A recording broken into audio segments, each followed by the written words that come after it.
이남용 교수의 실온롱 공천일에 썩으면 선거일은 이미 끝난다. 서울시의원 공천 헌금 작태를 끊어야 민주주의가 산다. 대한민국 정치의 병의 근원은 선거일이 아니라 공천일에 드러납니다. 특히 서울시의원 공천은 지방 권력의 출발점이자 중앙정치로 이어지는 관문입니다. 이 관문이 돈으로 오염될 때 지방자치는 사유화되고 민주주의는 형식만 남습니다. 최근 제기된 더불어민주당 서울시의원 공천헌금 의혹은 단순한 불법 정치자금 논란을 넘어 정당 내부 민주주의와 공직 윤리를 동시에 붕괴시키는 구조적 부패 위험을 보여줍니다. 의혹은 의혹대로, 사실은 사실대로 증거와 절차로 정리되어야 합니다. 그러나 이 문제를 외면한 채 개인의 일탈로 덮는 순간 공천은 제도가 아니라 시장이 됩니다. 돈이 공천을 사로잡는 순간 정책과 대표성은 퇴장하고 자금 동원력이 정치적 자격으로 둔갑합니다. 그리고 그 다음 단계는 거의 예외 없이 회수입니다. 지방의회는 예산 조례 감사 인허가, 민간 위탁 보조금, 각종 계약에 영향력을 갖습니다. 서울만 보더라도 2025년 서울시 총예산은 48,845조 원 규모로 제시되어 있습니다. 복지 실천살619조, 교육 자치구 지원 7.5431조처럼 현금 보조 위탁과 맞닿은 항목이 예산의 큰 비중을 차지합니다. 이 거대한 공적 재원이 공천거래의 그림자 아래 들어가면 주민의 삶은 곧바로 의심과 비효율의 비용을 치릅니다. 세계 기준으로 보아도 정치 부패는 가장 비싼 부패입니다. 세계은행이 널리 소개해온 추정치로 전 세계에서 매년 2.6조 달러, 세계 GDP의 약 5%인가 부패로 손실된다는 규모가 거론됩니다. 부패는 단순히 도덕의 문제가 아니라 성장 투자 세금 신뢰의 파괴입니다.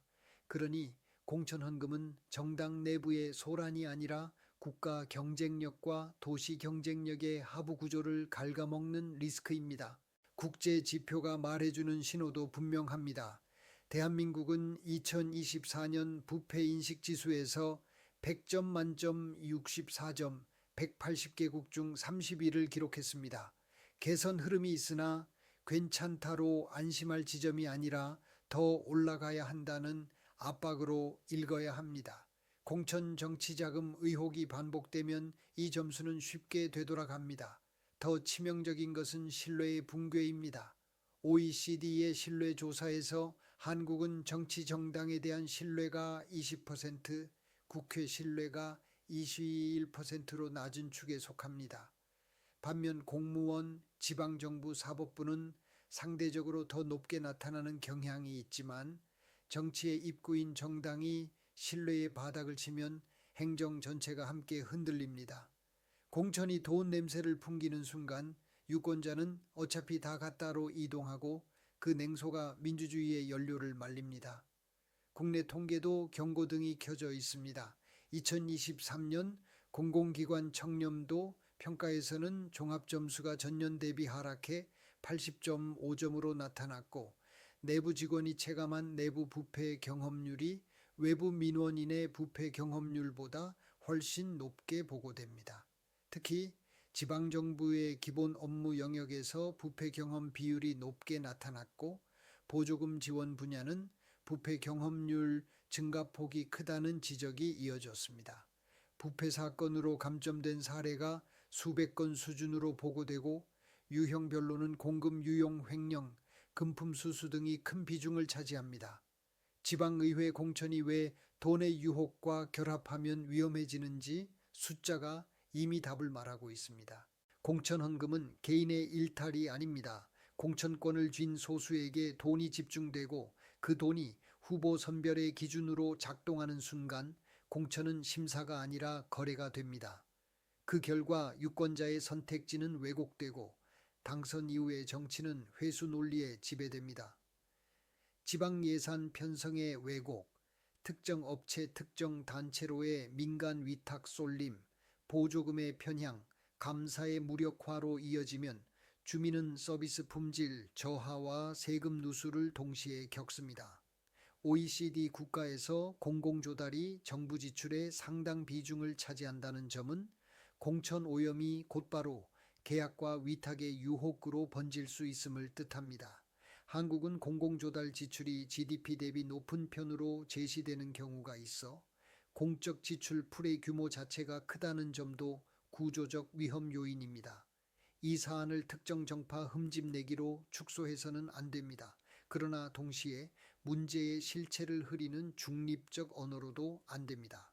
더불어민주당이 서울시 의원 공천 과정에서 제기되는 공천 헌금 의혹을 명확히 규명하지 못한다면 이는 자정 실패의 증거가 됩니다. 정당은 사적 결사가 아니라 공적 기능을 수행하는 조직이며 공천은 공권력 배분의 출발점입니다. 이 지점에서의 불투명성은 민주주의에 대한 배신입니다. 해법은 분명합니다. 말의 개혁이 아니라 숫자와 기록이 남는 제도의 개혁입니다. 첫째, 공천헌금신고센터를 상설화해야 합니다. 선거철에만 움직이는 임시창구로는 부패를 잡을 수 없습니다. 익명 신고를 원칙으로 하고 내부 고발자 보호를 법으로 보장하며 계좌, 흐름 메신저, 기록, 디지털 증거를 안전하게 접수 보존하는 체계를 갖춰야 합니다. 신고가 곧 보복으로 이어지는 환경에서는 어떤 진실도 나오지 않습니다. 둘째, 공천 절차의 전면 투명화가 필요합니다. 공천 심사 기준과 배점, 심사위원 구성 원칙, 이해충돌 차단 규정, 평가 결과의 요지까지 공개 가능한 범위에서 상시 공개해야 합니다. 밀실 공천은 공천 헌금의 토양입니다. 기록과 공개는 예방이고 예방은 가장 값싼 개혁입니다. 셋째, 연루자의 완전 퇴출을 원칙으로 해야 합니다.